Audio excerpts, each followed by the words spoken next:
Good morning, my dear students. Today I am going to start your lesson kindness. The lesson number 4, kindness. Doya momota. Doya no ki. Do you have people coming to your house to sell different things? তোমালোকৰ ঘৰত বস্তু বিভিন্ন ধৰণৰ বস্তু বিক্ৰী কৰিবলৈ কিছুমান ব্যৱসায়ী আহেনে? ফেৰিৱালা বুলি যে কওঁ আমি। In groups, share your experience, how you feel about such people.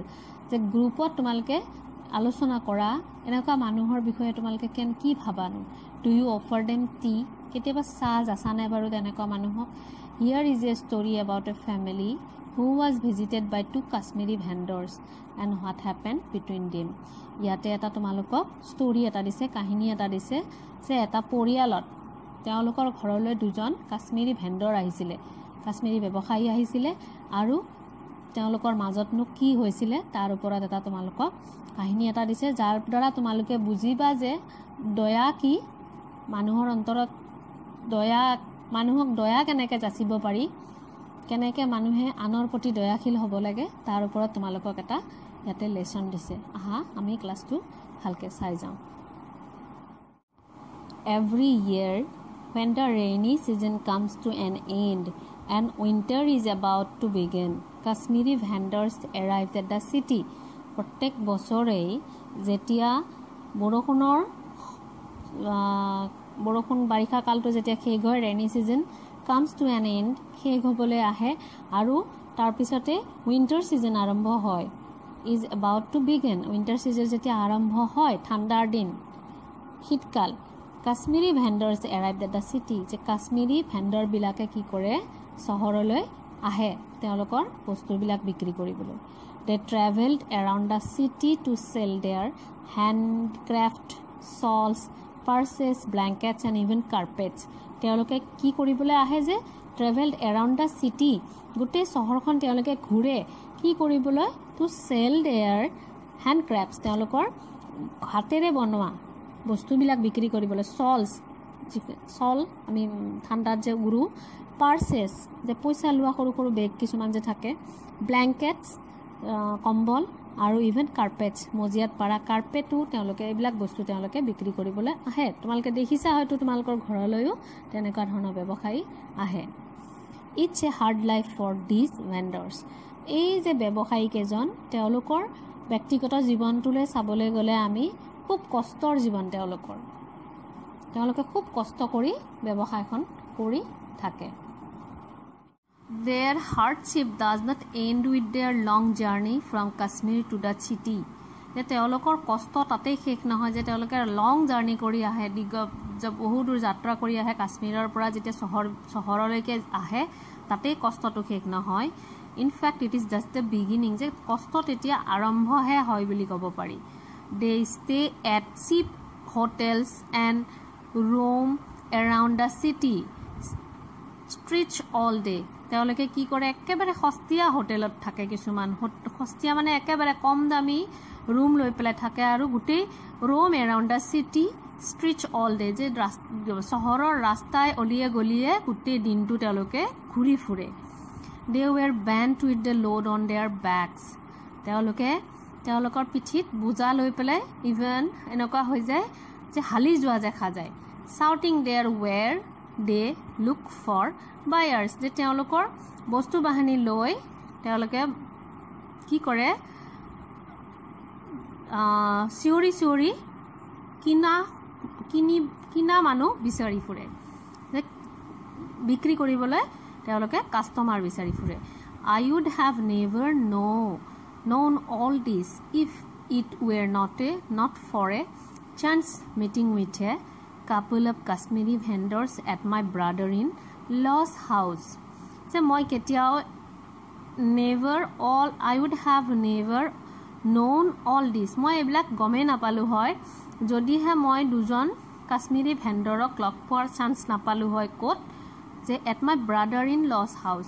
Brother in law মানে হৈছে যে হয়তো ভনীয়েকৰ গিৰিয়েক বা বায়েকৰ গিৰিয়েক ভিনদেউক হ'ব পাৰে, নহ'লে নিজৰ ঘৈণীয়েকৰ ভায়েক ককায়েক হ'ব পাৰে, তেওঁলোকৰ সেইটো সম্বন্ধক ব্ৰাদাৰ ইন ল বুলি কোৱা যায়। গতিকে লিখকে কৈছে যে মই কেতিয়াও চান্স নাপালো হয় তেওঁলোকৰ বিষয়ে জানাৰ যদিহে মই তেওঁলোকক মোৰ ব্ৰাদাৰ ইন লৰ ঘৰত লগ নাপালো হয় we were seated in my brother-in-law's veranda তে আমি brother-in-law আমি ভিন্ডো বুলিয়ে কৈছো ইয়াতে ভিন্ডো বুলি আছে পিছত যে বাৰান্দাত বহি আছিলো when two Kashmiri vendors who looked like father and son came in দুজন কাশ্মীৰী ভেণ্ডৰ যাক দেউতাক পুতেকৰ নিচিনা দেখা যায় বয়সত তেওঁলোক দুইজন আহিল ভিতৰলৈ the younger man carried a bundle on his back ডেকাজনে পিঠিত বান্ডুল এটা টুপুলা এটা লৈ আহিছে while the other frail and old যে আনজন হৈছে বুঢ়া called attention to their wares in a sufficiently loud voice যে their wares বস্তু বাহিনী টালি টুপুলা লৈ attention call মাতি আছিলে মানুহবিলাকৰ মনোযোগ গ্ৰহণ কৰিবলৈ চাই আছিলে যে ডাঙৰ ডাঙৰকে কৈ আছিলে যে Kashmiri shawls I was surprised when my brother-in-law called the vendors in মই সারপ্রাইজ হৈ গৈছিলো আচৰিত হৈ গৈছিলো যেতিয়া মোৰ brother-in-law কি কৰিছিলে সেই মানুহ দুজনক ভেণ্ডৰ মানে হৈছে বিক্ৰী কৰোতা বেপাৰী বুলি কওঁ আমি যেটো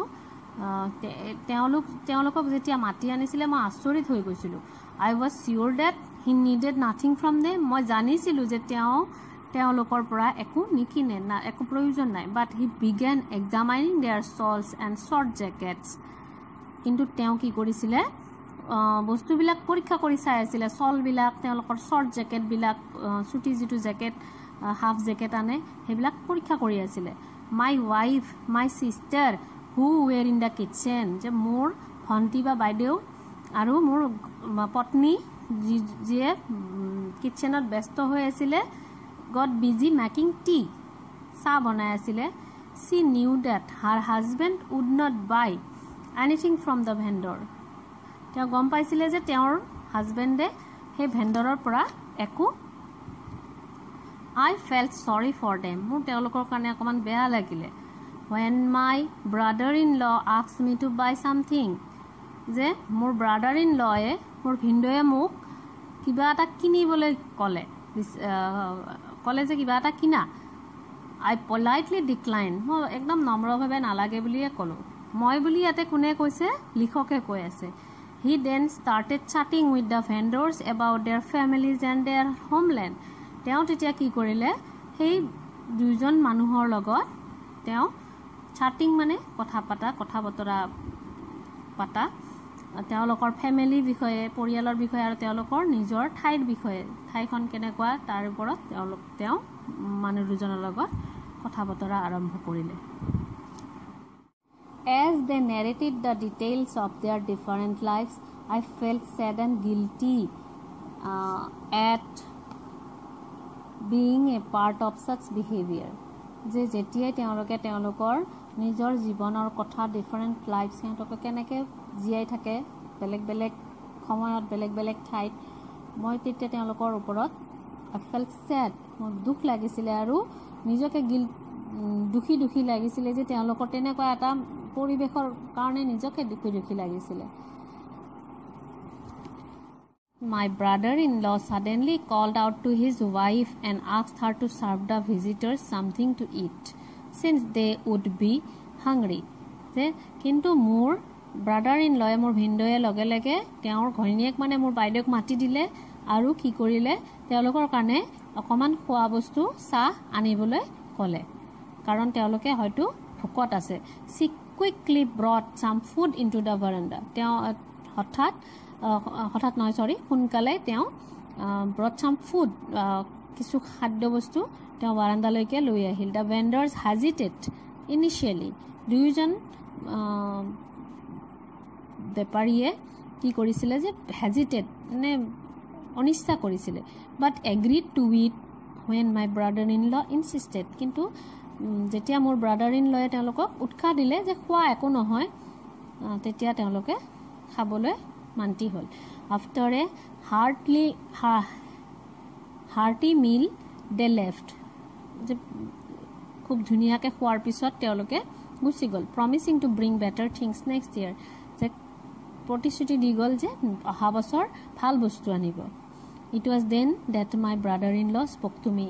তেতিয়াই মোৰ ভিনদেউৱে মোক কৈছিল, I am well aware of this hardship faced by these Kashmiri vendors. তে মই এই কাশ্মীৰী ভেণ্ডৰ কেইজনৰ যিটো কষ্ট সেইটো মই ভালকে জানো।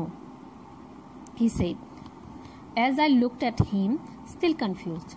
যে মই যেতিয়া তেওঁৰ ফালে চালো কনফিউজ হৈ আছো যে কিয় মাটি আনিলে মানুহকেইজনক একো বস্তু নিকিনিলে কিন্তু খুৱাই পেলাই পঠাই দিলে, সেইটো বস্তু মই কনফিউজ হৈ আছো সেইটো কথা। They eat in the morning and spend the rest of the day roaming around the city on foot, hungry and thirsty.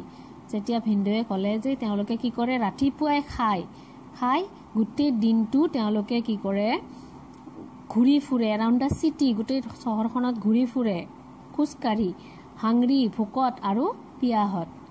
When I saw them, I wanted to offer them food. মই যেতিয়া তেওঁলোকক দেখিলোঁ তেতিয়াই খানা দিয়াৰ ইচ্ছা আছিলে, তেওঁলোকক কিবা খাবলৈ দিয়াৰ ইচ্ছা আছিলে। But they have their pride. কিন্তু তেওঁলোকৰতো এটা সন্মান আছে। They would never accept anything unless I pretended I was interested in their wares. যে তেওঁলোকে কেতিয়াও নাখালে হয় যদিহে মই তেওঁলোকক এইটো পতিয়ন নিনিলো হয় যে তেওঁলোকৰ যিবিলাক বস্তু যিবিলাক তেওঁলোকে লৈ আহিছে সেই বস্তুবিলাকৰ ওপৰত মই আগ্ৰহী সেইটো নেদেখালো হয়, তেওঁলোকে কেতিয়াও খাবলৈ ইয়ালৈকে নাহিল হয়। So I had to make the offer of the food look unplanned. সেইকাৰণে মই তেওঁলোকক খাবলৈ দিলোঁ কেনেকৈ যে আনপ্লেন, কোনো প্লেনিং নোহোৱাকৈ জানো মই বস্তু চাবলৈ মাতিছোঁ, বস্তু চাইছোঁ আৰু তেওঁলোকক খোৱাৰ ব্যৱস্থা কৰি দি আছোঁ।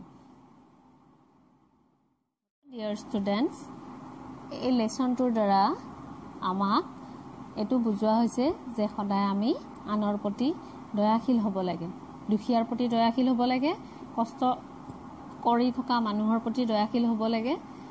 এই ব্যৱসায়ী দুজনক যিদৰে লিখকৰ ভিনদেউৱে মাতি আনি তেওঁলোকক খুৱাই লোৱাই পঠালে, ঠিক তেনেদৰে আমিও কেতিয়াবা আমাৰ ঘৰত যেতিয়া আমি মাতি আনো কিবা বস্তু কিনিবলৈ কিছুমান ব্যৱসায়ী, তেওঁলোকক আমি কি কৰিব লাগে, কেতিয়াবা একাপ হ'লেও চাহ যাচিব লাগে। আমি তোমালোকে কেতিয়াবা একাপ হ'লেও তেওঁলোকক চাহ যাচিবা, কাৰণ তেওঁলোকে বহুত কষ্ট কৰি নিজৰ পৰিয়ালটো পোহপাল দিয়াৰ কাৰণে বহু কষ্ট কৰি তেওঁলোকে বহু দূৰৰ পৰা আহি আমাক আমাৰ লাগতিয়াল বস্তু যোগান ধৰে। হ'ব, আশা কৰিছোঁ তোমালোকে ক্লাছটো বুজি পাইছা। কুৱেশ্যন এনচাৰখিনি আমি নেক্সট ক্লাছত আলোচনা কৰিম।